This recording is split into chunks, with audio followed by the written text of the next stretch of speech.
Buenas tardes, pues espero que estén bien.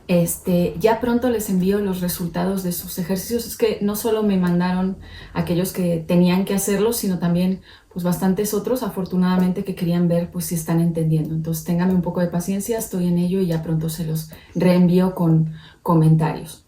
Bueno, pues hoy nos toca ver la crítica de la razón práctica. De alguna forma hemos acabado con la crítica de la razón pura, que se planteaba esta pregunta por el conocimiento que puedo conocer, que recuerden que señalaba finalmente que lo que podemos conocer para Kant, en el sentido estricto, es aquello que entra dentro del ámbito de la competencia de las ciencias, como la física y de las matemáticas. La metafísica, por tanto, no va a hacer algo que entre dentro del rango de lo que puede ser conocido, no es una ciencia, y en este sentido digamos que esas son las conclusiones a las que Kant llega en la crítica de la razón pura. La crítica de la razón práctica funciona, hagan de cuenta, como si estuviéramos al otro lado del espejo, es decir, todo lo que ha sido válido para la crítica de la razón pura no va a servir en la crítica de la razón práctica. La crítica de la razón práctica se va a hacer otra pregunta, ya no es ¿qué puedo conocer?, sino que la pregunta clave aquí tiene que ver con el hacer, ¿qué debo hacer? ¿Qué debo hacer en un sentido ético o de filosofía moral? Tiene que ver con la acción virtuosa, nuestra pregunta, ¿no? En este sentido, para Kant, el actuar bien sería algo racional, ¿sí?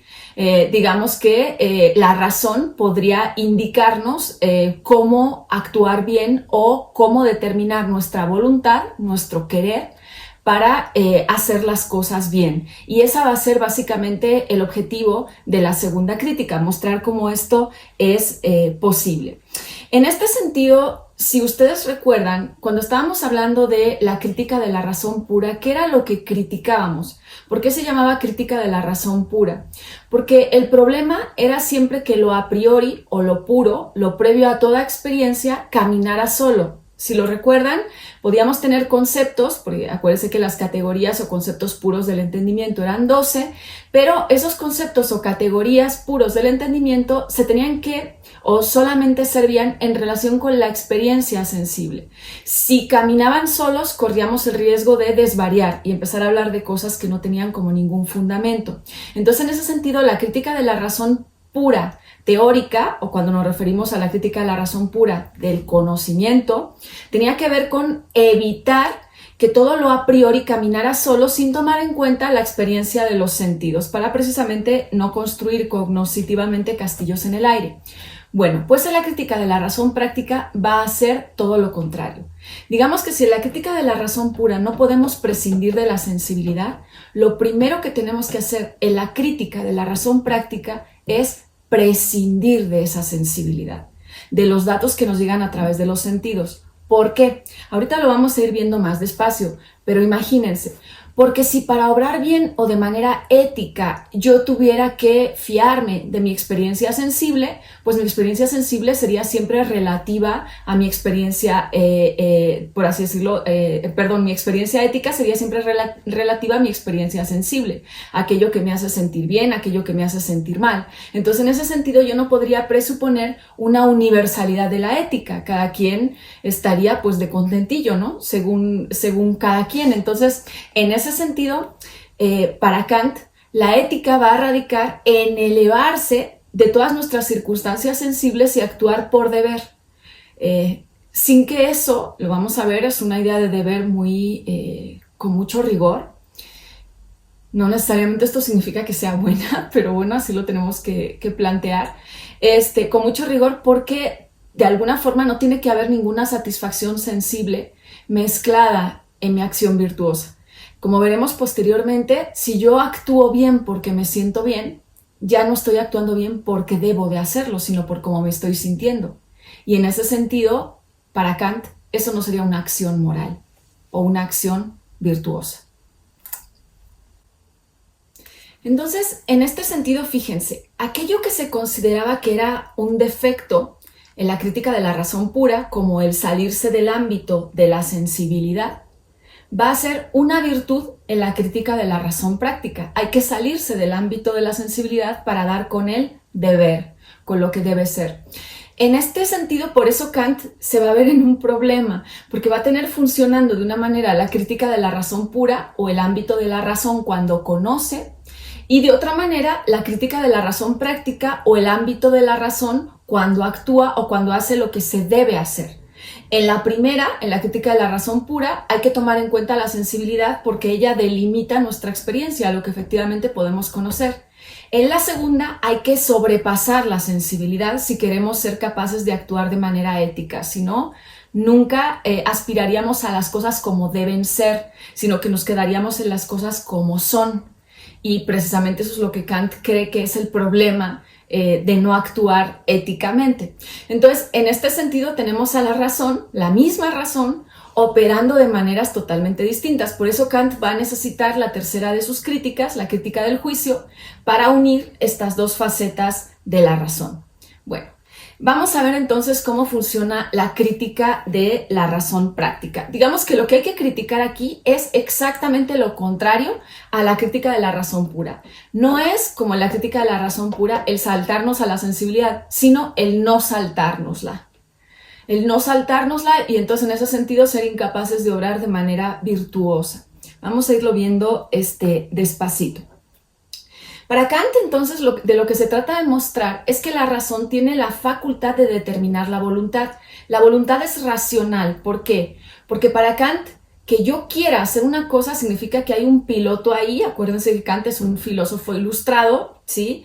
Que de alguna forma está determinando el curso de mi acción. No es que yo actuase y no sabía lo que hacía. O sea, no. Kant diría, si usted es un ser racional, usted sabe lo que está haciendo.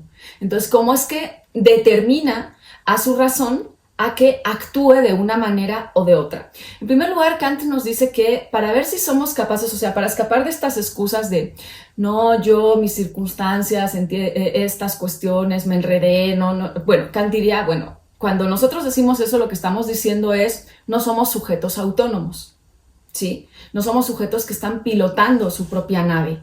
Entonces, en ese sentido, para él eso es absolutamente inadmisible. Acuérdense de lo que vimos en la primera sesión del llamado de Kant a salir de lo que él llamaba la minoría de edad y el sapere aude, atrévete a pensar. Este atrévete a pensar no solo tiene un ámbito dirigido a la cuestión del conocimiento, tiene un ámbito dirigido también a la cuestión de la acción, o sea, toma las riendas, dirige tu acción, eres un sujeto racional, puedes hacerlo, ¿no? Desde el punto de vista de la ilustración y sobre todo de la ilustración kantiana. Entonces, en este sentido, para determinar el curso de mi acción, Kant dice, yo tengo que demostrar que un sujeto ético puede elevarse por encima de sus circunstancias sensibles. Es decir, que todas estas teorías o tesis de la gente que dice, no, en realidad las personas no se pueden elevar de sus circunstancias sensibles, actúan como buenamente pueden. Para Kant eso es inadmisible. Lo podemos discutir después, pero digamos que esta es su premisa, es que eso es inadmisible. Ser un sujeto ético consiste en que siempre te puedes elevar de tus circunstancias sensibles. Y de hecho, si no lo haces, no eres, en términos kantianos, un sujeto ético. Entonces, la razón para actuar de manera virtuosa, para actuar de manera ética, tiene que prescindir de lo sensible. Porque si no, tú estarías confundiendo el actuar bien con actuar para que me admiren, o sea, en obtener como algún tipo de beneficio secundario. No estarías actuando bien por el bien mismo, que es para Kant lo que va a definir una acción virtuosa. Una acción virtuosa es por el bien mismo, no porque me aplaudan, no porque sentir yo, ¡ay, qué bueno soy súper buena onda! No porque en ese sentido no estás actuando por el bien, estás actuando buscando un beneficio. Entonces no hay ningún desinterés en tu acción. Y las acciones virtuosas tienen que ser desinteresadas simplemente porque uno reconoce que hay cosas ante las que uno se tiene que, por así decirlo, tiene que dirigir su voluntad porque son buenas, con independencia de que ese resultado de lo que yo hago al dirigir mi voluntad sea que me deje como tonto, que me vaya mal, incluso que yo no esté muy seguro de por qué hice eso, si a partir de ahí se desencadenaron un montón de desastres. Pero en ese sentido, de alguna forma, lo que va a determinar mi acción entonces no es cómo me vaya o mis circunstancias sensibles, sino simplemente qué es lo que yo tengo que hacer, punto, por deber, pues. Ahorita lo vamos a ir viendo más despacio. Entonces, la primera pregunta de Kant, en la crítica de la razón práctica, sería, ¿cómo es posible que la razón se pueda regir de manera ética, con independencia de cualquier impulso o cualquier dato sensible. Entonces, lo que él hace es explorar cómo funciona la ética o las acciones éticas, por qué se rigen. Cuando tú tienes que hacer una valoración moral de hacer o no hacer algo, cómo la haces o a partir de qué cosas. Y Kant detecta que generalmente es a través de esos que llamamos principios. Los principios a los que se está refiriendo Kant son principios prácticos, es decir, principios que sirven para orientar y dirigir el curso de nuestras acciones. Y él distingue dos grandes tipos de principios prácticos. Los primeros son los que él llama las máximas. Las máximas son subjetivas, es decir, son máximas que uno se aplica solito a sí mismo, no la aplicas a todo el género humano, ¿sí? Entonces, por ejemplo, cuando tú te dices a ti mismo algo como, hazte listo, o no te dejes, o algo así, tú te lo estás diciendo solo a ti, no estás elevando, como no estás teniendo ninguna pretensión de universalidad. Esta sería como el ejemplo de las máximas. Los imperativos, en cambio, tienen la característica o la particularidad que tienen pretensión, ya no tienen la pretensión de ser subjetivos, es decir, como las máximas, no tienen la pretensión de solo dirigir la conducta de un individuo a un nivel particular y dentro de su propia vida, pero sin aspirar a que todo el mundo siga ese principio. Los imperativos tienen la particularidad de que pretenden ser para todos, pretenden ser ya no subjetivos en este sentido, sino objetivos, en este sentido de objetividad que sea válido para todo el mundo, ¿no? En un sentido ético o moral. Entonces son mandatos, lo que consideramos mandatos o deberes. En este sentido, sin embargo, los imperativos se pueden a su vez dividir en dos tipos. Digamos que los imperativos hipotéticos y los imperativos categóricos. Los imperativos hipotéticos es, como el propio nombre indica, hipotético, porque es como hipótesis, introducen el sí. ¿A qué me refiero con esto? A que es un imperativo que te sirve para lograr otra cosa. O sea, por ejemplo, si quieres sacar MB en filosofía siglos XVIII-XIX, tienes que estudiar. Entonces, en ese sentido, ese imperativo de estudiar está condicionado a que tú quieras sacar la MB, ¿sí? Entonces, es un imperativo siempre condicionado. Como yo lo haría válido para todos, porque estamos en los imperativos, no en las máximas, podría ser todo estudiante que quiera sacar MB, si quiere sacar esa MB, tiene que estudiar, ¿sí? Entonces tiene que echarle ganas, tiene que tal cosa. Entonces, en ese sentido, digamos que eso sería un imperativo hipotético. No es válido por sí mismo. Su validez la determina un fin, el fin que tú quieres alcanzar. Y luego tenemos el otro tipo de imperativos, que es el imperativo categórico. ¿Cuál es el imperativo categórico? El imperativo categórico no dice si quieres, debes hacer tal cosa. Si quieres sacar MB, debes estudiar. Eso sería un imperativo hipotético. El imperativo categórico es aquel que es por deber. Es decir, no es si quieres sacar MB, debes estudiar, sino debes estudiar porque debes estudiar. ¿Sí? O debes hacer esto porque debes. El imperativo categórico, digamos, que se sustenta con base en cumplir el deber, por deber, ¿sí? No es para obtener algo, sino que el deber mismo es, por así decirlo, tu recompensa. Entonces, ¿cuál va a ser para Kant la ley moral? La máxima no puede serlo porque no es ley, porque es solo subjetiva, o sea, opera, yo qué sé, no voy a cenar todas las noches, cosas así porque no quiero subir de peso, pero no quiero que eso se convierta en una ley para todo el género humano, sino simplemente es una máxima individual para mí misma, ¿no? O si quiero obtener tal cosa, tengo que hacer tal cosa. O cualquier persona que quiera obtener esto, bueno, siempre puede haber alguien que me diga, es que yo no quiero obtener eso. Entonces, en este sentido, ¿cuál sería el único imperativo que me garantizaría la universalidad de la ley moral? Es decir, que sea válida para todos, independientemente de sus circunstancias. La máxima no, porque como les acabo de decir, nunca es válida para todos, sino que son máximas siempre subjetivas e individuales. El imperativo hipotético tampoco, porque siempre puede haber alguien que te diga, es que yo no quiero sacar MB, a mí me interesa más como ver que entiendo y ya si paso o no paso me da igual. A mí me interesa más pues lo que saque, no me importa tanto la calificación, o etcétera, etcétera, etcétera, ¿sí? Pero ¿cuándo es cuando no se admite ninguna excepción? ¿Cuándo es el deber por el deber? Cuando no es pensando en que se cumpla a través de eso algún otro objetivo, porque siempre puede haber alguien que digas que yo ese objetivo no lo tengo, sino cuando te dicen, para ser un sujeto moral, usted debe de hacer o debe de cumplir con su deber. Y eso es, por así decirlo, pues ineludible para todo sujeto ético. Bueno, en este último caso estamos ante un imperativo categórico.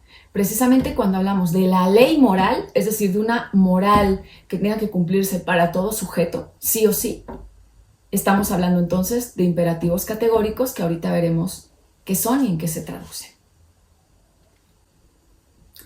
Bien, entonces lo que tenemos que ver es cuáles son las características de este imperativo categórico.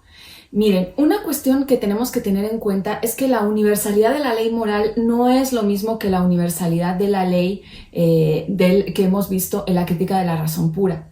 O sea, las leyes que vimos en la crítica de la razón pura, acuérdense que son leyes que tienen que ver con la ciencia, con la física y con la matemática. Entonces, ¿en qué consiste la universalidad de las leyes? En que efectivamente determinan nuestra experiencia del mundo. Es decir, esas leyes señalan cómo el mundo es para nosotros, la ley de la gravedad, por ejemplo, ¿sí? Entonces, de alguna forma, nuestra experiencia del mundo va a responder a esas leyes. ¿Qué sucede con la ley moral? La ley moral no significa, o sea, su universalidad no tiene que ver con que la experiencia del mundo responda a la ley moral, porque vean ustedes cómo está el mundo. Así como que muy moral, pues no, ¿verdad? Entonces, en ese sentido, ¿en qué radica su universalidad? Simplemente en que apuntan a la relación que todo sujeto humano debe de tener con el deber. Es decir, no tiene que ver su universalidad con el hecho de que así sean las cosas, como si va a pasar en la crítica de la razón pura, sino con que así deberían de ser. ¿Sí? ¿Sí ven la diferencia? Entonces, esa es algo que tienen que tener muy, muy presente. De hecho, todo el meollo o el núcleo o la raíz de la crítica de la razón práctica es que precisamente así no son las cosas. Por eso, para ser sujetos éticos, tenemos que rebasar nuestra experiencia sensible. Porque si te quedas con la experiencia sensible, pues nunca serías un sujeto ético. Dirías, pues todo el mundo es corrupto, todo el mundo engaña a todo el mundo es mala onda, todo el mundo es... Pues, entonces dice Kant, no, o sea, el valor de la experiencia ética está en que uno sobrepase todo eso y diga, no apunte a cómo las cosas son, sino como a las cosas deben de ser. Como a las cosas son desde un punto de vista físico, lo hemos visto en la crítica de la razón pura. Desde un punto de vista moral no nos interesa cómo las cosas son, porque no son morales. Nos interesa cómo las cosas deberían de ser. Entonces hay que sobrepasar la experiencia sensible, nuestras circunstancias, todas esas cosas que vemos y que nos han conformado. Eso tenemos que sobrepasarlo, ¿sí? En este sentido, ahorita nos interesa ver algunas cuestiones. La primera es, bueno, hemos visto que entonces la ley moral no son ni las máximas ni los imperativos hipotéticos, sino que es eso que hemos llamado imperativo categórico. Lo que nos interesa descubrir ahorita es cuáles son los rasgos esenciales del imperativo categórico, cuál es la fórmula que lo va a expresar mejor y qué es lo que hace posible que exista el imperativo categórico, cuál es su fundamento. En esta última les voy a pedir que recuerden, o más bien yo les voy a recordar, algo que vimos en la dialéctica trascendental que yo les dije, no se resuelve aquí porque la dialéctica trascendental todavía estamos hablando del conocimiento y el conocimiento ahí no puede decir nada, pero estas cosas las vamos a volver a retomar en la crítica de la razón práctica. Bueno, pues eso es lo que vamos a ir haciendo en un ratito más. Vamos entonces a ver cuáles son los rasgos esenciales del imperativo categórico. El imperativo categórico no es un mandamiento de la ley de Moisés o de los 10 mandamientos que muchos de ustedes se aprendieron de chiquitos en catequesis. No tiene nada que ver con eso. no puede consistir en mandar algo determinado por muy noble o por muy elevado que nos parezca eso que está mandando, porque en ese sentido la ley moral dependería del contenido, ¿sí? Siempre de un contenido particular. Y para Kant, si la ley moral depende de un contenido particular, deja de ser universal. Ahorita lo vamos a ir viendo más despacio. Lo que quiero que entiendan es, no se refiere al imperativo categórico, no es un imperativo de contenido, es decir, no te va a decir no le piques el ojo al vecino, no te va a decir no robes, no te va a decir absolutamente nada de eso, ¿sí? Porque no es un imperativo de contenido, es un imperativo de forma. A ver, vamos a ver un poquito más cuál es el problema que hay aquí. Kant llama ley material a las formulaciones éticas que sí dependen de contenidos, que es lo que él precisamente no quiere hacer. Entonces, en ese sentido, lo que dice Kant es que el peligro de que una ley moral caiga en el contenido es que acaba cayendo en el empirismo y en el utilitarismo. Y en ese sentido, eso para él es peligroso. ¿Por qué? Porque de alguna forma acaba, por así decirlo, evitando la universalidad de la ley moral. Si el contenido está ya dado empíricamente, de alguna forma está dado empíricamente porque, si el contenido está dado empíricamente. Esa es la primera cuestión. ¿Por qué? Porque depende de una determinada experiencia de un grupo, depende de una determinada configuración particular de valores, depende de una... Entonces, en ese sentido se convierte en un mandamiento y en algo que tú estás acatando, pues tal vez porque eres miembro de ese grupo, porque no quieres que te agarre la policía, porque, ¿sí? Pero de alguna forma, al ser todo eso producto de circunstancias empíricas, esas circunstancias desaparecieran, quién sabe si tú acatarías ese contenido o te valdría absolutamente gorro. Entonces, en ese sentido, a Kant le parece que eso no genera sujetos éticos, ni sujetos mayores de edad. Genera sujetos que están a lo mejor cumpliendo con ciertos requisitos sociales, pues por la costumbre, por el que dirán, pero en ese sentido eso no tiene nada que ver con ser un sujeto ético. Entonces, en este aspecto, la ley moral no puede tener contenidos, porque como repito, esos contenidos siempre van a ser particulares a una genealogía, a unas circunstancias, a una historia de un grupo, a cómo ese grupo lee lo permitido y lo no permitido. Y en este sentido, la gente que se mantiene dentro de esos márgenes de la ley no necesariamente lo hace por una razón ética, sino por costumbre, porque así le enseñaron, porque pues así se hace, porque no me quiero meter en problemas, pero eso no fomenta un sujeto autónomo, un sujeto que decide y un sujeto que está valorando y entendiendo qué es una acción moral o virtuosa. Entonces, en ese sentido, para Kant, nunca la ley moral puede depender de un contenido.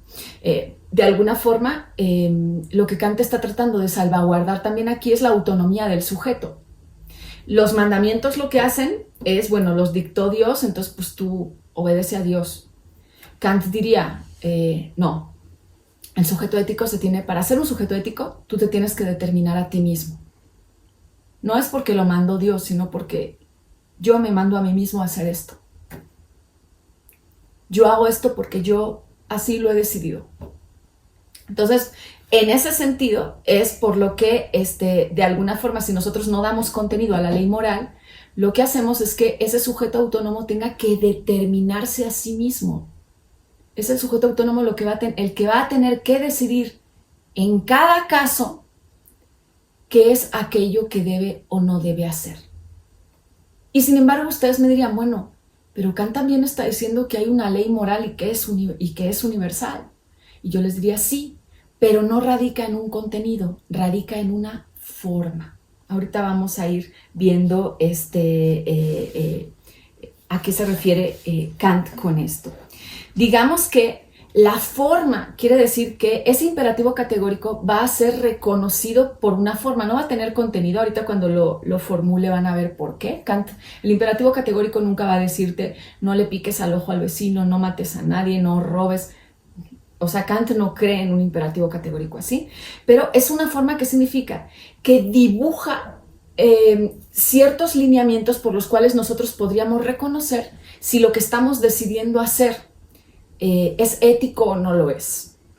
Ahorita vamos a ver cómo lo dibuja. Pero en este sentido, esa forma del imperativo categórico es lo que nos garantiza la validez universal y sin excepciones, porque no depende de si yo pertenezco al grupo A y al grupo B y si ellos consideran que es bueno comer tal cosa o pegarle a alguien o no. Eso no depende de eso.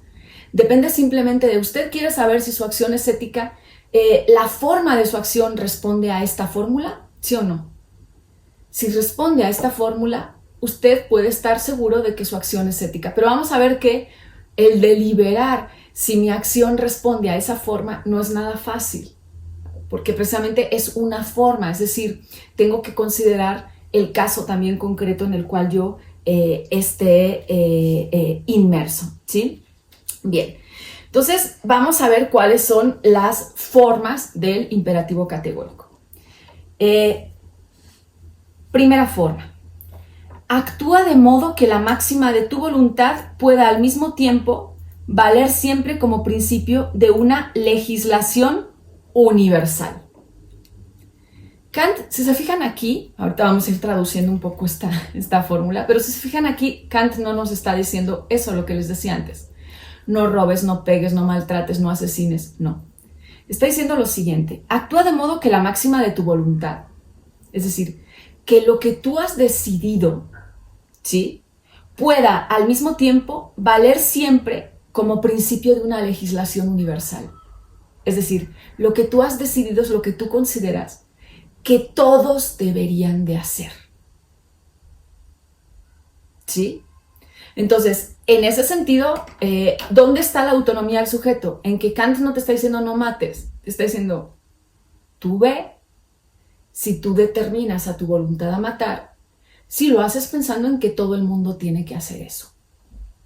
Tú ve si tú determinas a tu voluntad a engañar, tú ve pensando si todo el mundo tiene que hacer eso.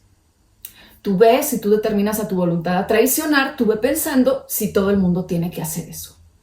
Entonces, en ese sentido, él no te está diciendo que hagas o que no hagas, sino, a ver, lo que tú estás haciendo, ¿tú dirías que se puede convertir en una ley universal? ¿Sí o no? De acuerdo a la respuesta que tú des a esto, sabrás qué tan ética es tu acción. ¿Sí más o menos lo ven?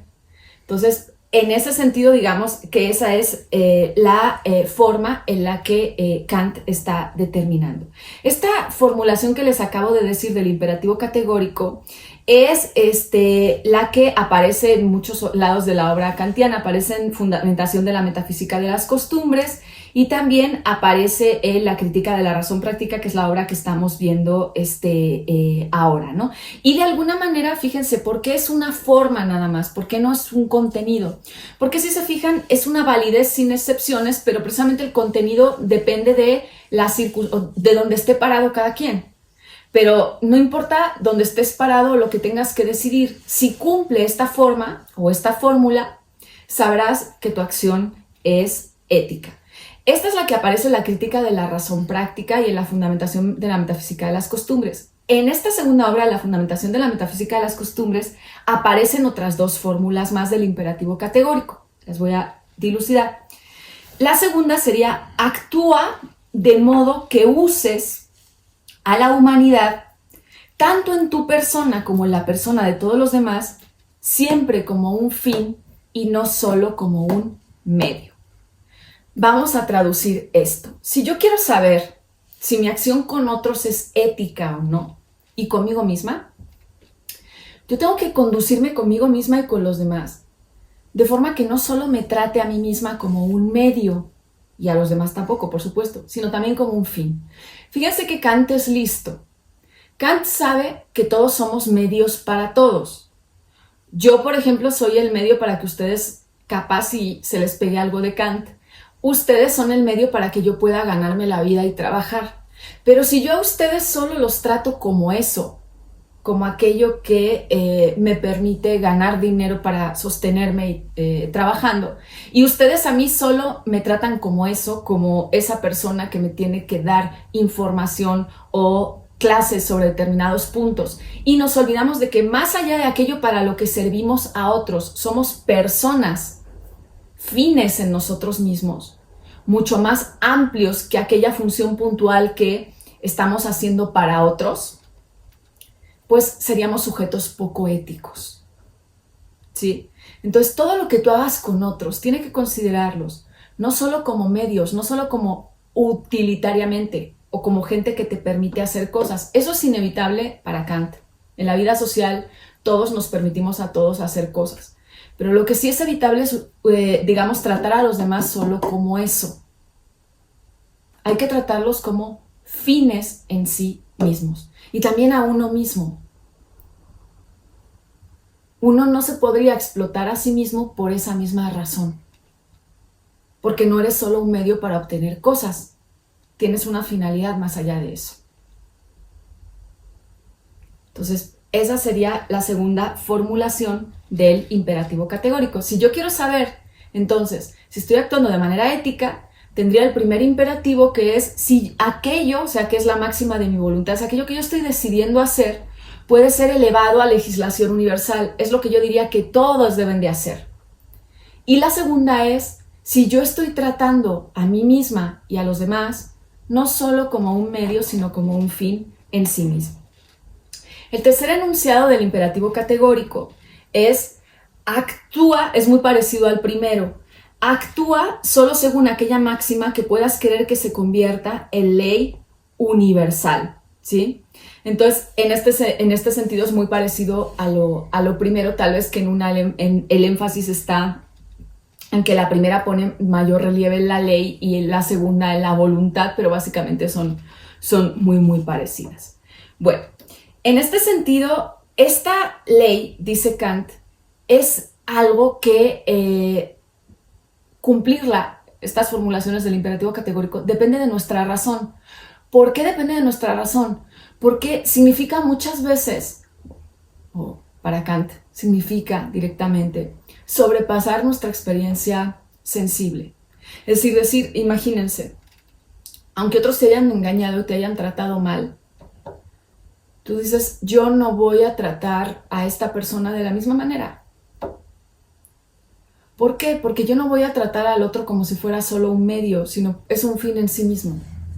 Es decir, tiene una dignidad como persona, tiene un valor como persona, que haya hecho lo que haya hecho, yo no voy a pisotear. Y a lo mejor eso me deja como un tonto, a lo mejor eso hace que me ninguneen, que no me vaya bien, a lo mejor eso nadie me aplaude, a lo mejor eso ni siquiera me hace sentir bien a mí mismo, porque me siento triste, me siento defraudado y no puedo tener como la cosa de me voy a desquitar, pero siento que es lo que debo de hacer. Entonces, en ese sentido, estás sobrepasando toda tu experiencia sensible y tu razón está determinándose a hacer algo que incluso va contra tu propia sensibilidad. Entonces, ahí es donde veríamos operando como que principio de una razón que puede elevarse por encima de eso. En este sentido, fíjense, el imperativo categórico o toda esta, digamos, cuestión de la crítica de la razón práctica y de la facultad de nuestra razón para elevarnos por encima de nuestra sensibilidad, que para Kant, como buen ilustrado, en eso radicaría nuestra... o sea, no estamos programados por la naturaleza para hacer ciertas cosas, podemos sobrepasar eso y determinarnos a no hacerlo, punto. Entonces, en ese sentido, digamos que, ¿qué sería lo más importante? ¿La intención o el resultado? Para Kant siempre lo más importante es la intención. Porque si tú, digamos que sigues el imperativo categórico para que te aplaudan, ya no estás actuando por deber. Estás actuando para que te aplaudan, estás actuando por algo que halaga a tu sensibilidad. Entonces, en ese sentido, no serías un sujeto ético. Un sujeto ético es aquel que actúa por deber. Kant va a decir, hay distintos tipos de confrontar una acción. Una es actuar contra el deber, otra es actuar conforme a deber y otra es actuar por deber. Por ejemplo, si el dilema está en robar o no robar y yo decido que mi deber es no robar y robo, estoy actuando contra el deber. Si yo decido que no voy a robar, pero lo decido porque, ay, no quiero que me cachen, ¿qué van a decir? Me da miedito, estoy actuando conforme a deber. conforme a lo que se supone que tiene que hacer. Pero si yo decido no voy a robar, simple y llanamente porque no debo de robar, estoy actuando por deber. De esas tres acciones, la única ética para Kant es la tercera. Si se fijan, el resultado entre la segunda y la tercera es el mismo. No robo en ninguno de los dos casos. Y sin embargo, para Kant, la segunda, la conforme a deber, aunque no robes, no te hace un sujeto ético, porque lo estás haciendo porque tienes miedo, porque te pueden cachar, porque me da cosita, por tal o cual cosa. Entonces, en ese sentido, eso no hace de ti un sujeto ético. Lo que hace de ti un sujeto ético es que digas, no robo porque no debo de robar y punto. Bien, ¿qué es lo que va a hacer posible que exista entonces algo como este imperativo categórico? O que exista de alguna forma esta manera de actuar de forma ética o moral. Dice Kant, la libertad. Si recuerdan, habíamos visto en la dialéctica trascendental que desde el punto de vista de la razón pura, nada puede decirse acerca de la libertad. Piensen, esto tiene que ver con la tercera y la cuarta antinomia que vimos la sesión pasada. Ahí pueden revisar el video o revisar la lectura de Reale y de Antiseri. Entonces, recuerden que se puede decir tanto que la libertad existe como que no existe. Desde el punto de vista del mundo fenoménico, del mundo de la física de Kant, no existe la libertad porque todo está sometido a leyes. Y además piénsenlo, o sea, de hecho, no es algo, la libertad no se puede demostrar como si se pueden demostrar otro tipo de cosas, ¿no? Como se puede demostrar un teorema o una ley física. La libertad es algo que parece que está como en otro ámbito de experiencia. Entonces, la libertad no entra dentro de la crítica de la razón pura, porque la crítica de la razón pura es el mundo de los fenómenos, el mundo enmarcado espaciotemporalmente, el mundo de la experiencia de los sentidos y de todo lo que podemos conocer ahí. Y la libertad no es un objeto de ese tipo. Entonces, en este aspecto no podemos conocer la libertad. Sin embargo, Kant decía en la dialéctica trascendental, estas antinomias, las que tienen que ver con la libertad, en este caso, no ocupan aquí un lugar relevante en la crítica de la razón pura, pero van a poder ser resueltas en la crítica de la razón práctica. ¿Cómo? Pues digamos que si yo sostengo que puedo ser un sujeto virtuoso, es porque puedo ser libre. Yo no tendría la capacidad de elevarme por encima de la experiencia sensible si no fuera un sujeto libre. Pero fíjense aquí algo muy curioso. La libertad no es lo que está al principio, o sea, no es que yo sepa que soy un sujeto libre y desde ahí actúo moralmente, sino que yo sé que soy un sujeto libre desde que yo actúo moralmente. Es a partir de la acción moral y de la acción virtuosa desde la que yo puedo inferir mi libertad. Y no la infiero como un dato de conocimiento, porque acuérdense que para Kant es conocer un objeto y la libertad no tiene nada que ver con conocer un objeto. La infiero como algo que me es indispensable pensar racionalmente si yo quiero explicar cómo diablos puedo ser un sujeto ético y elevarme por encima de mis circunstancias. Pues porque soy libre, ¿no? Entonces, conocemos primero la ley moral o el deber o nuestra capacidad de actuar única y exclusivamente por deber. Y a partir de ahí es como inferimos que si hemos podido hacer eso es porque somos libres, ¿sí? Pero esto no tiene nada que ver con que la libertad se convierta en un objeto de conocimiento. La libertad se convierte en lo que Kant va a llamar un postulado o un requisito para poder pensar que el sujeto ético es posible, ¿sí? La libertad no es lo que está al inicio de la acción moral, sino aquello que cuando yo pienso en mi acción moral, ¿cómo fui capaz de hacer yo esto? Tengo que suponer, pues porque si tengo un margen de maniobra, tengo libertad. Y curiosamente, para Kant, la libertad siempre es experimentada por nosotros en un sentido negativo. Y él pone el ejemplo de la culpa. La culpa señala que somos libres. Piensen en alguien que está en una guerrilla y es capturado. Y le dicen que tiene que delatar a sus compañeros o si no van a violar, a torturar y hacerle cosas terribles a su familia y a sus hijos. y esa persona decide hablar. Creo que cualquiera de nosotros diría, bueno, ¿quiénes somos nosotros para juzgar a esa persona? Pero les aseguro que esa persona se juzga a sí misma y se siente culpable. ¿Por qué? Porque siempre pensará que pudo haberse elevado por encima de esas circunstancias y no delatar a nadie. Con esto acuérdense, Kant nunca nos dice haz A o haz B. Él nos deja solos con nuestra decisión porque eso forma parte de nuestra autonomía y nos dice hagan lo que quieran, pero vean si lo que hacen cumple estos requisitos. Entonces, en ese sentido, ¿qué es lo que hace sentir al sujeto mal? El hecho de sentir que tenía otra posibilidad. Si no sintiera que es libre, no se sentiría mal. Entonces, sabemos que somos libres a través de esos efectos, por así decirlo, negativos, que tiene que ver con esta culpa, ¿no? O con el remordimiento, ¿no? El remordimiento indica precisamente que debiste o que podías hacer otra cosa.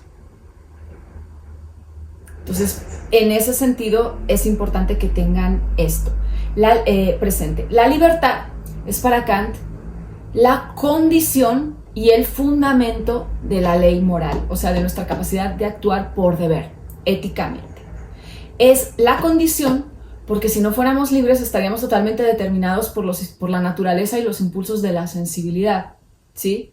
Y es el fundamento porque es precisamente porque soy libre por lo que siento remordimiento, por lo que siento culpa, por lo que siento que aunque en la situación que parece más cerrada, yo voy a sentirme culpable porque algo de mí me dice que pude hacer otra cosa. No importa si los demás me dicen no hiciste bien, da igual, pero algo de mí tiene como esa resquemor, ¿no? Esa cosa de haber tenido un margen de maniobra y de no estar segura, ¿no? Entonces, en ese sentido, digamos que esa es la cuestión que tienen que tener ustedes clara. Esa, y que recuerden, la libertad no es lo que está al principio, sino que la inferimos después. Es precisamente a partir de nuestras acciones o de nuestro comportamiento por deber que yo puedo inferir que si yo he sido capaz de hacer eso es porque soy libre. No al revés de soy libre y luego infiero la moral, sino primero está el poder actuar moralmente o por deber o por digamos, ética, y luego está el inferir que si he podido hacerlo es porque soy libre. Hemos hablado entonces de la libertad, pero el otro factor que ya les he ido adelantando un poquito, determinante de, digamos, la crítica de la razón práctica es la autonomía. En realidad hay tres cosas que van a estar estrechamente relacionadas en toda esta etapa de la obra de Kant, que es la libertad, la autonomía y el formalismo. Vamos a ir viendo a qué me refiero con esto. La libertad, ya lo vimos, se infiere del hecho de que yo puedo actuar por deber o actuar de manera ética. Entonces, como sujeto libre, puedo actuar de manera ética. ¿Qué significa que puedo actuar de manera ética? Aquí viene la autonomía, que puedo determinar mi acción. Y acuérdense que determino mi acción con base en el imperativo categórico, pero el imperativo categórico es formal, no es un contenido. Es una forma que se da en esas tres formulitas que les acabo de decir hace un rato, la de actúa con base a que la máxima de tu voluntad pueda ser elevada a legislación universal, y la de, por ejemplo, actúa de forma que tú mismo y el otro sean no solo un medio, sino un fin para sí mismos, ¿no? Entonces, en este sentido, eso es a lo que nos referimos con el formalismo, a que son formas por las cuales yo reconozco que una acción es ética, pero carecen de contenido porque el contenido se lo tengo que poner yo, digamos, ¿no? Entonces, en ese sentido, como carecen de contenido o el imperativo categórico kantiano es formal y está vacío, es como yo lo puedo ir adaptando o yo tengo que ir legislándome o determinándome a actuar en cada caso según se me presenta una situación u otra. Entonces, la autonomía que yo tengo, la capacidad de determinarme a mí misma, depende del formalismo del imperativo categórico, del hecho de que simplemente me da una línea de acción, pero no está llena de contenido para que yo lo pueda determinar en cada caso. Y en este sentido, todo eso descansa o todo eso sería imposible si yo no fuera un sujeto libre, si yo no fuera un sujeto capaz de determinarse éticamente, ¿no? Entonces, en este sentido, libertad autonomía y formalismo están estrechamente vinculados. Kant es un gran enemigo de lo que él llama la heteronomía, que quiere decir, bueno, esta idea de no determinarte a ti mismo la acción, es decir, de no pensar racionalmente lo que tienes que hacer para ser un sujeto ético, sino en dejarte llevar pues, por un manual, por una doctrina, por los 10 mandamientos, pero abdicar de tu propia capacidad racional. Él es enemigo entonces de todos aquellos que abdican de su autonomía a la hora de decidir y erigirse a sí mismos como sujetos éticos, ¿no? Entonces hay una contraposición siempre entre las éticas heterónomas y las éticas autónomas. En este sentido, digamos que Kant tiene como una pugna con cómo se ha entendido la ética hasta este momento, porque la ética en filosofía solía entenderse de manera material, no formal, es decir, ha sido siempre ética de contenidos. Para que nos entendamos, un poco Televisa, bueno, no, Televisa ya es otra cosa, pero bueno, por ahí tira el ejemplo, lo de tienes el valor o te vale y te ponen una serie de valores, ¿no? La ética kantiana no es una ética de valores, es una ética de imperativos y es una ética formal, es decir, no te ahorra el esfuerzo de que tú pienses y determines en cada caso qué es lo que debes de hacer. Lo único que te dice es toma en cuenta las fórmulas del imperativo y ve si eso que vas a hacer las satisface. Y hace esto, repito, como modo de garantizar la universalidad. Es decir, como modo de garantizar que yo no puedo saber en qué circunstancia está cada quien. Y si mi ética se va a basar en las circunstancias de una persona, pues otra persona que no esté en esas circunstancias me puede decir, pero eso para mí no vale. Entonces, el imperativo categórico, al estar vacío, ¿sí? De alguna forma, diría Kant, valen gorro tus circunstancias. Tú ves si lo que vas a hacer cumple la formulación del imperativo categórico. Si la cumple, estás obrando de manera ética. Si no la cumple, no lo estás haciendo. Entonces, en ese sentido, la ética kantiana, por eso decimos que es una ética formal y no material, y es una ética autónoma, en el sentido de que el sujeto tiene que estarse determinando continuamente a actuar, y no heterónoma, que serían las éticas que ya descansan como una suerte de programa, donde se han ya, digamos, dibujado los valores, cómo debe de y entonces la gente lo único que tiene que hacer es como cumplir el programa, pero dejar de pensar o de determinarse a sí mismo en cada caso qué es lo que tiene que hacer. Eso a Kant le parece que no es la forma de, digamos, de formar sujetos éticos, valga la redundancia, ¿no? Entonces, en este sentido, digamos que esa es una de las críticas de Kant a las éticas materiales. La otra es que las éticas materiales, dice Kant, por lo mismo que tienen contenidos, nunca se basan en imperativos categóricos, se basan en imperativos hipotéticos. Por ejemplo, la ética de los griegos era una ética, digamos, muy orientada hacia obtener la felicidad. Entonces, digamos que la ética griega tenía como un imperativo hipotético, si usted quiere obtener la felicidad, pues de alguna manera tiene que hacer esto o aquello o eso otro, ¿no? Pero en ese sentido, ¿cuál es el problema con esto? Que quién sabe si yo quiera obtener la felicidad. Ya sé que pueden decirme, bueno, qué raro, ¿no? Pero en realidad alguien podría decirte, bueno, la felicidad me parece una cosa, o sea, como que no es para este mundo o para esta vida, todos tenemos momentos felices, me parece más importante la justicia.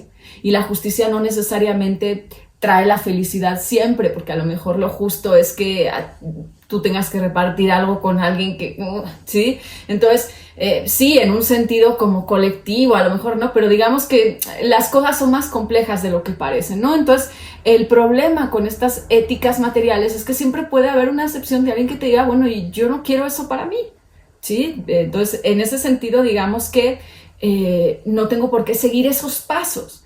Entonces, para Kant, las éticas materiales no son universales. Algo que él logra salvar con una ética formal, donde al estar vacío en sentido estricto el imperativo categórico y no ser más que una forma que tú tienes que ver cómo determinar en cada caso, pues de alguna manera sí garantizas esa universalidad. ¿Qué es lo que garantizas que se cumpla? No que se haga A, B, C, D o E, sino que lo que se haga tenga que ser elevado a máxima universal y no signifique tratar al otro únicamente de manera utilitaria e instrumental.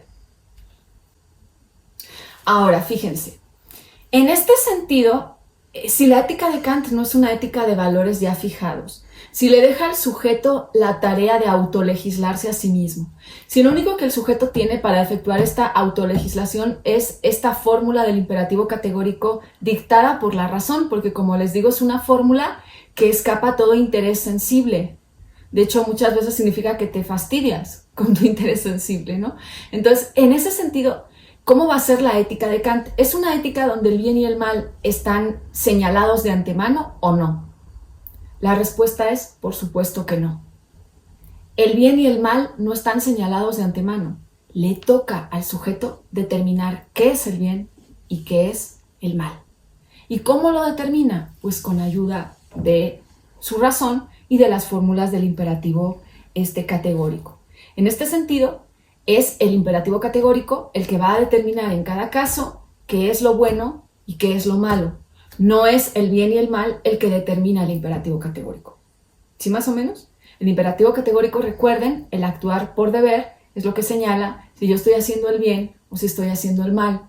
No señala el estar haciendo el bien o el mal una idea de bien o mal previamente situada, sino que yo tengo que determinar lo bueno y lo malo de acuerdo a las formulaciones del imperativo categórico en cada caso. Entonces, en ese sentido, ¿cómo yo voy a estar más segura de mi acción? Pues hay como dos pautas. Obviamente tiene que cumplirse la fórmula del imperativo categórico, pero la otra, y de ahí que se hable siempre del rigorismo kantiano o de la rigidez de Kant en este sentido, es que yo estoy más segura de mi acción cuanto menos alejada a mis intereses sensibles es. Perdón, cuanto más alejada a mis intereses sensibles es. Es decir, cuando yo obro más por deber, sintiendo repugnancia, sintiendo que todo se me echa en contra, sintiendo temor de enfrentar las circunstancias, sintiendo que nadie va a entender lo que estoy haciendo, que soy como una especie de kamikaze. Cuando yo hago todo eso, significa que me estoy, por así decirlo, estoy sobrepasando mis circunstancias sensibles, entonces más segura puedo estar de la pureza de mi intención. Recuerden que en Kant el resultado no es lo que importa es la intención, y que la intención sea actuar por deber. Cuando estás más seguro que estás actuando realmente por deber y no por un beneficio subsecuente a esa acción, cuando más repugnancia te da, cuando te va peor en el asunto, ¿no? Entonces, por eso se habla del rigor de Kant, porque en este sentido, cuanto más te cueste, cuanto menos beneficio obtengas, cuanto más luches contra ti mismo al hacer eso, cuanto más te expongas, más sabes que estás actuando por deber. Entonces, en ese sentido, el bien y el mal no son contenidos dados. Tienen que ver con esta capacidad de actuar por deber con independencia de mis propios intereses, mi propia experiencia sensible, lo que me gusta y lo que me disgusta. Eso es lo que va a medir los baremos del bien en este caso. Esa es una de las cuestiones que es importante, ¿no? Entonces, digamos que en este sentido, para Kant, eso significa que estoy más cerca de la universalidad. Cuanto más me despego de mí misma, de mi necesidad de aplauso, de mi necesidad de reconocimiento, de mi necesidad de apapacho, de lo que ustedes quieran, ¿no? De comprensión, y hago lo que tengo que hacer, más cerca estoy de la perspectiva universal. Y en ese sentido más cerca estoy del bien, de estar actuando por deber, porque lo debo de hacer con independencia de mis circunstancias, de cómo me sienta al respecto, etcétera, etcétera, etcétera. Entonces, eso es lo que se conoce como el rigorismo kantiano, les decía, o el himno kantiano al deber, ¿sí? Que es lo que les he señalado antes, que para Kant no se trata, ser un sujeto ético no es estar a favor de la ley, ni conforme a la ley, es hacer las cosas por deber, ¿sí? Entonces, en ese sentido, digamos que ese es como su parámetro principal. En este aspecto, cuanto menos mezclado esté lo sensible o mis sentimientos, o con esto que estoy yo haciendo mejor, es decir, cuanto menos mezclado esté en el sentido de, ay, me van a aplaudir, en el sentido de, incluso de autosatisfacción, pongan ustedes, no me va a aplaudir nadie, pero yo digo, ay, qué persona tan fregona soy el día que me vean. se van a caer de espaldas, ¿no? Kant diría, bueno, si tú estás haciendo eso, eres un sujeto ético bastante discutible, porque ¿por qué lo estás haciendo? ¿Por sentir tu propia autosatisfacción con respecto a ti misma o porque es lo que tienes que hacer? Entonces, en ese sentido, Kant diríamos no tiene piedad, ¿sí? Cuanto peor te sientas, casi nos dice, o cuanto menos satisfacción obtengas de lo que estás haciendo, más seguro estás de que lo estás haciendo por deber. De hecho, Kant, el único sentimiento que tiene Carta de Ciudadanía en la moral kantiana no es la ternura, no es nada de esto, no. Es el respeto a la ley moral, que es un respeto que Kant no vincula a la sensibilidad, lo vincula a la razón. Para Kant, cuando yo me someto a mi deber, y además, fíjense, no es que yo me someta a un deber que alguien me finca desde afuera, como en el caso de los mandamientos, sea en nombre de Dios, sea en nombre de un pueblo, sea en nombre de lo que ustedes quieran, sino que yo sola a mí misma digo, me voy a someter a esto porque creo que esto es mi deber. Dice Kant, mi razón siente respeto. Respeto quiere decir, mi razón siente respeto ante su propia capacidad de hacerse humilde ante sí misma. Es decir, ante esto yo me doblego, aunque no obtenga ninguna satisfacción, aunque ni siquiera esté contenta de mí misma, ante este poder que tiene en mí, mi propia capacidad de determinarme a hacer lo que tengo que hacer, a actuar por deber, mi razón, por así decirlo, siente un respeto absoluto hacia eso, que es un respeto que para Kant no es sensible porque es una sensación de la razón consigo misma, de su capacidad para ir más allá de todo lo que tiene que ver con lo sensible. Y este respeto, que es casi reverencial, es precisamente al que se refiere Kant en lo que les decía en la primera sesión, que es su epitafio, que él solo admiraba dos cosas, ¿no? Que era el cielo estrellado fuera de sí, que lo veremos el sentido de esta frase en la crítica del juicio, en la siguiente que viene, y la ley moral dentro de sí. Le inspiraba un profundo respeto, una profunda admiración, esta capacidad humana de, no de que te humillen desde afuera, sino de tu propia razón, de inclinarse ante aquello que considera su deber. Y repito, inclinarse desde ella misma, no desde las órdenes de nadie, sino desde ti mismo. Entonces, esa es, por así decirlo, el único sentimiento que tiene por así decirlo, Carta de Ciudadanía en Kant. Y dice, este sentimiento a veces lo producen ciertas personas. ¿Por qué ciertas personas te producen respeto? No quiere decir que te gusten, ni siquiera te puede gustar estar cerca de ellas, pero hay como un respeto, porque ves eso. Para Kant, ves esa relación que tienen con la ley moral, ¿no? Esa sería como su aseveración. Bueno, llegados hasta aquí, vamos a retomar entonces, una ya la hemos retomado un poquito, que es la libertad, ahorita lo vamos a volver a ver, pero las dos antinomias que habíamos visto en la dialéctica trascendental, en la crítica de la razón pura, que eran la existencia de la libertad y la existencia de Dios. Eran antinomias porque, a diferencia de la existencia del mundo, que eran las dos primeras antinomias, recuerden si era finito, infinito, divisible o indivisible, y que yo les decía, esas antinomias son falsas ambas, sea que digas que el mundo es finito, que es infinito, que es divisible o que es indivisible, simplemente porque no se pueden contestar, porque el mundo no es un objeto de experiencia fenoménica, entonces son falsas. Y les decía, las dos otras antinomias de la dialéctica trascendental, que es si existe la libertad o si existe Dios, desde la crítica de la razón pura no se pueden responder. No se puede responder ni por la existencia de Dios ni por la existencia de la libertad. Desde el punto de vista del conocimiento, no hay ninguna prueba que demuestre ni que existe la libertad ni que existe Dios. Nadie ha encontrado a Dios con un microscopio ni a la libertad tampoco. No son objetos del mundo. Entonces, yo les decía, sin embargo, eso no significa que tengan el mismo estatuto que las dos primeras antinomias que sí son falsas. Estas tienen otro estatuto y es, aquí no proceden, no se pueden responder en el conocimiento, pero se van a poder responder desde la crítica de la razón práctica o de la moral. Bien, vamos a ver cómo hace Kant esto. De alguna forma, como les he estado diciendo, todo lo que estamos viendo en la crítica de la razón práctica es exactamente el otro lado del espejo de la crítica de la razón pura. Entonces, a lo que nos lleva la crítica de la razón práctica es a sobrepasar de continuo nuestra experiencia sensible. ¿Por qué? Porque no apuntamos a lo que es, sino al deber ser. ¿Por qué? Porque la libertad no es un objeto sensible, no es como una silla, no es como una mesa. Entonces, si yo tengo que inferir mi libertad del hecho de que soy capaz de actuar éticamente, estoy dando con la experiencia de la libertad, no en un ámbito de conocimiento. Yo no puedo conocer la libertad. Recuerden en el sentido kantiano de conocimiento, de objeto, digamos, espacio-temporalmente situado y conocido a través de las leyes del entendimiento. La libertad no responde a eso. Y sin embargo, sí puedo tener una experiencia de la libertad que infiero a partir precisamente de mi capacidad de ser un sujeto ético. Entonces, en este sentido, lo mismo, como vamos a ver, va a suponer la existencia de Dios. Bien, algo súper importante aquí.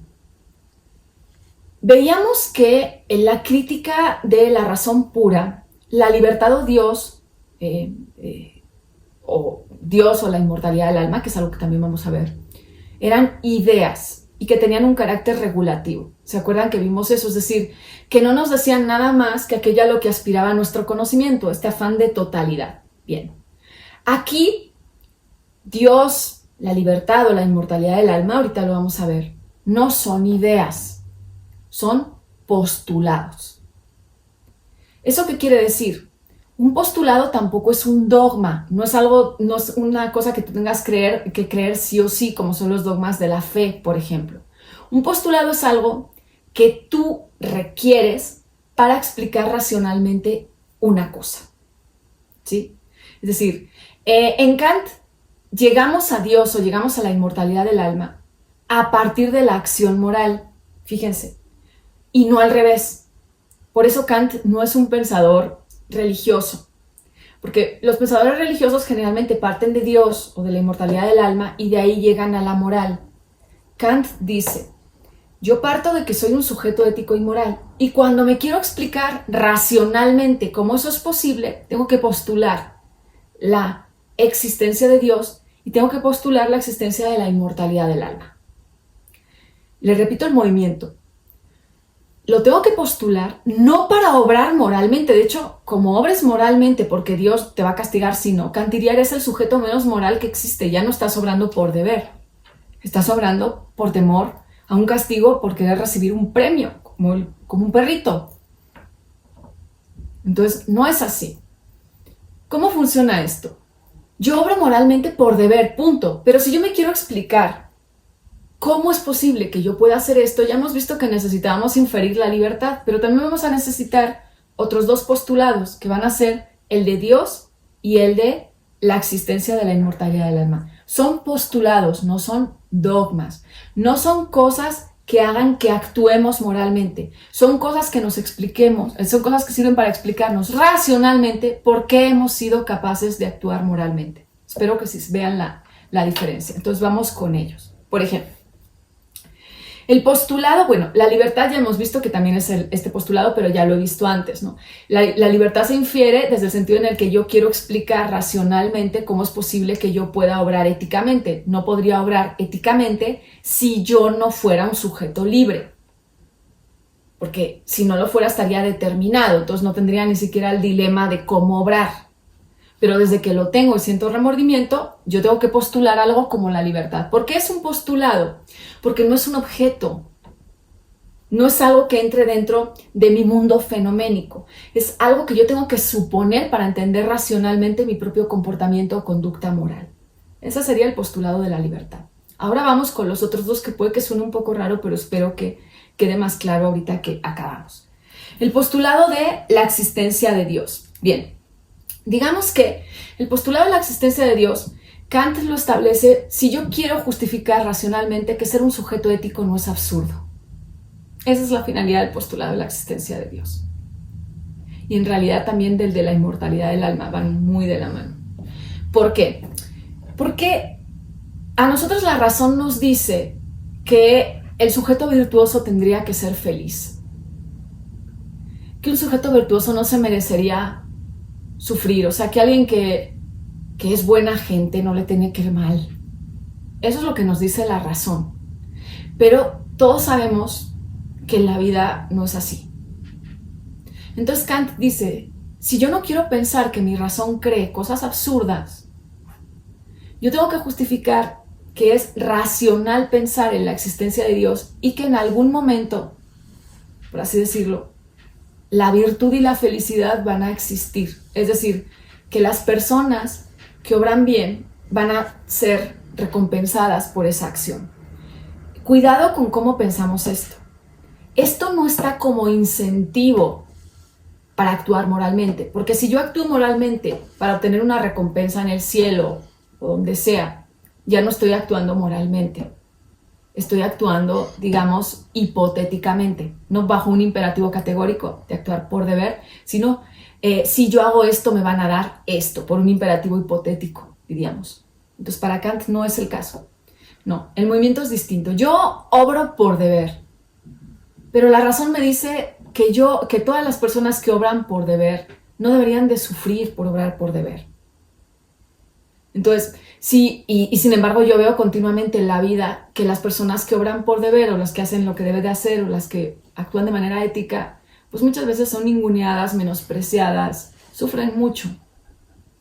Entonces, para que mi razón supere esa contradicción, yo simplemente tengo que pensar que no es irracional señalar que si mi razón piensa que las personas que obran bien no van a sufrir y de alguna manera van a ser felices, es porque eso se puede producir en otro momento. Y en ese sentido es donde yo postulo la existencia de Dios. La existencia de Dios no es un objeto que yo conozca, no es un dogma que yo crea, es algo que mi razón necesita para explicarse por qué, aunque todo me desmiente y veo que la gente más virtuosa es la que más sufre, mi razón sigue uniendo la idea de ser virtuoso con ser feliz. Pues porque en algún momento dado, ser virtuoso y ser feliz van a coincidir. Y eso, pues para Kant, dependería de la existencia de Dios.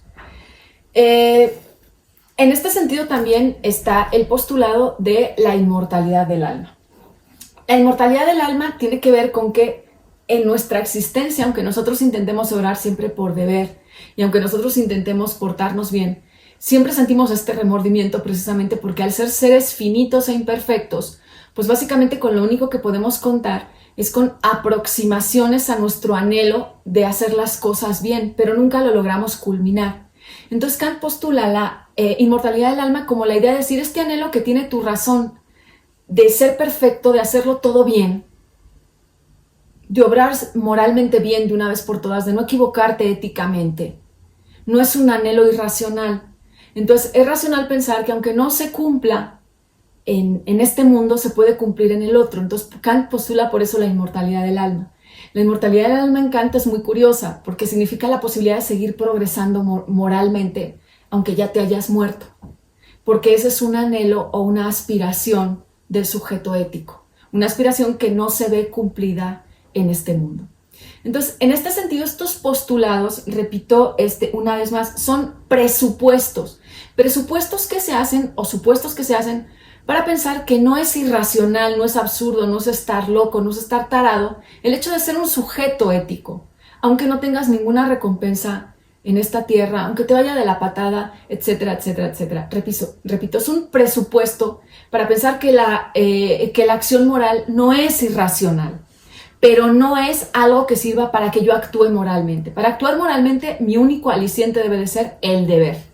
Esto es si yo después me quiero explicar, bueno, cómo he sido capaz de llevarme a mí mismo entre las patas por deber y cómo he sido capaz de, aunque todo vaya mal, seguir sosteniendo eso, ¿no? Y aunque nunca llegue a hacer todo lo bueno que yo quiera, aunque nunca sea feliz en este camino y sin embargo mi mente me dice que la felicidad solo se lograría si todos obráramos éticamente, aunque nunca lo llegue yo a ver. Cuando yo quiero explicar todas estas cosas es cuando salen estos postulados, pero no salen para que yo actúe moralmente, sale para explicar por qué he sido capaz de actuar así y por qué no es tonto o no es irracional el haberlo hecho. Bien. Entonces, en este sentido, digamos que eso es un poco lo que Kant va a explicar en la crítica de la razón práctica. Voy a recapitular un poquito sobre qué cosas tienen que tener, digamos, claras para que ustedes mismos hagan su propio ejercicio a ver si entendieron o no. Les repito, les aconsejo que lean Reale y Antiseri y les voy a dejar también un textito de Kant sobre esto para que, como su pregunta clave, para que puedan ver e identificar mejor cómo van con con la comprensión de lectura. Pero tienen que tener claras las siguientes cosas. ¿Cuál es el propósito principal de la crítica de la razón práctica? Recuerden que el propósito de la crítica de la razón pura era responder a qué puedo conocer y bueno, toda esta dificultad que Kant tenía con la metafísica. En este sentido, el objetivo de la crítica de la razón práctica es qué debo hacer.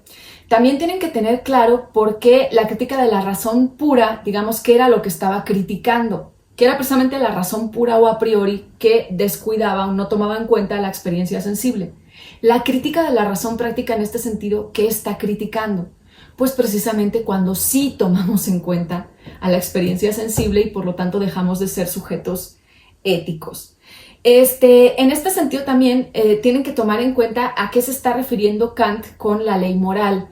Y en este sentido tienen que saber distinguir entre las máximas y los dos distintos tipos de imperativos y saber qué es lo que caracteriza al imperativo categórico. Tienen que saber cuál es la diferencia entre una ética material o de contenido y una ética formal y a cuál aspira Kant y por qué, que está relacionado con la cuestión de la universalidad. Tienen que saber cuáles son las formulaciones del imperativo categórico y por qué decimos que son formas y no contenidos. Y tienen que de alguna manera entender cuáles son los tres postulados. Es la libertad, Dios y la inmortalidad del alma. ¿Y qué significa que sean postulados? ¿Sí? Esto es básicamente lo que tendrían que tener claro, después de esta sesión. Les doy más indicaciones en el Dropbox, les mando un mensajito y les deseo una excelente semana. Para la próxima, recuerden que esperen sus comentarios, sus ejercicios comentados, los que les tocó y los que lo enviaron. Y para la próxima van a tener todo en el Dropbox ya de lo que tienen que hacer, pero vamos a ver la última crítica de Kant, que es la crítica del juicio. Cuídense mucho.